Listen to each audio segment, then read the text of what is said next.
Noah దినములలో సృష్టి నూతనమైనది. సృష్టి అంతా నూతనంగా ఉంది. ఆ నూతనమైన సృష్టిలో నోవా నూతనంగా అడుగుపెట్టి నూతన జీవితం దేవుడితో ప్రారంభించారు. Praise the lord. ఎన్నో పోరాటాలు చేసి, ఎన్నో యుద్ధాలు చేసి, ఎంతో అభివృద్ధి చేసి మిమ్మల్ని ఇక్కడ పిలిచింది దేనికంటే సాయంత్రం అన్నం తినిపోవటానికి కాదు. ఏం తినిపోవటానికి కాదు. కొంతమంది అంటారంట ప్రార్థనకు వస్తున్నాం అంటే అన్నం పెడతావా అంటారట.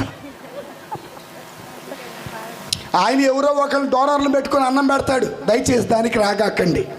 మానవుడు కేవలం రొట్టె వలన జీవించడు, దేవుని నోటి నుండి వచ్చే.